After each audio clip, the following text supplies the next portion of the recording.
Hi. இப்போ வந்து பார்த்தீங்க அப்படின்னா, நம்ம வந்து டியர் ட்ராப்ஸ் ஆஃப் டைப்ஸ் தான் பார்க்க போறோம். ஸோ, இதெல்லாம் நான் எப்படி போடுறேன் அப்படின்றத பாருங்க. ஸோ, ஃபர்ஸ்ட் நம்ம டாட் போட்டுட்டு கீழ இழுத்தோம் அப்படின்னா, இந்த மாரி டியர் ட்ராப்ஸ் வந்து உங்களுக்கு வந்துரும். ஸோ, நான் வந்து இதிலேயே உங்களுக்கு டிஃப்ரெண்ட் டைப்ஸ் தான் காட்டுறேன். ஸோ, கிளியரா பார்த்துட்டு அதுக்கப்புறம் போடுங்க. மேல வந்து போட்டதுக்கு மேல 3 போட்டிருக்கோம் இல்லையா? அதுக்கும் கீழ போடுறதுக்கும் நெறைய டிஃபரன்ஸ் இருக்கு பாருங்க. ஸோ, ஃபர்ஸ்ட் இது வந்து பார்த்தீங்கன்னா, ஒரு டாட் வச்சு கீழ இழுத்தோம்னா நமக்கு டியர் ட்ராப்ஸ் மாரி வரும். இது வந்து பார்த்தீங்கன்னா, திலகம் மாதிரி வரும். லைக் நம்ம டாட் போட்டுட்டு டாட்டுக்கு கீழ இழுத்தோம் அப்படின்னா, இந்த மாரி ஷேப் வந்து வரும். ஸோ இதில் பார்த்தீங்கன்னா இதுதான் டிஃப்ரென்ஸ். நான் அதிலேயே பார்த்தீங்கன்னா உங்களுக்கு 3 டைப்ஸ் வந்து சொல்லிக் கொடுத்துருக்கேன். இப்போ வந்து பார்த்தீங்க அப்படின்னா நம்ம வேறு டைப் பார்க்கலாம். இதிலே வந்து நீங்கள் கோடு போட்டு எப்படி லைன் போட்டு பண்ணுறது அப்படின்றத பார்க்கலாம். இப்போ 2 லைன் போட்டிருக்கேன்.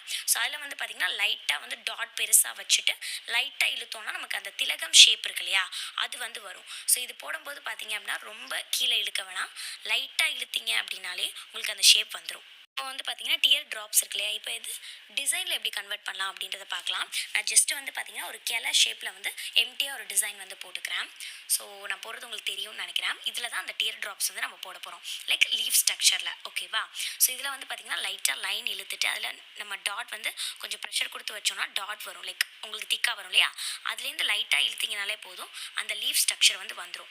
ஸோ இந்த ஸ்ட்ரக்சர் போடும்போது கம்பல்சரி நீங்கள் பண்ண வேண்டியது என்ன அப்படின்னா, இப்போ ஒரு கிளையை எடுத்துக்கோங்க. ஒரு கிளையில நீங்கள் போடுறீங்கன்னா கம்பல்சரி அந்த கிளையோட எட்ஜில் வந்து ஒரு லீஃப் வந்து கண்டிப்பாக இருக்கணும்.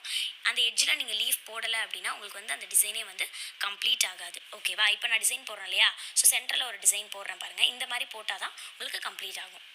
ஸோ அதை மட்டும் நீங்கள் கம்பல்சரி வந்து போட்டுருங்க. ஸோ இப்போ வந்து பார்த்தீங்கன்னா இந்த டிசைனில் நான் போட்டிருக்கேன். இந்த டிசைனும் எனக்கு போட்டு அனுப்புங்க.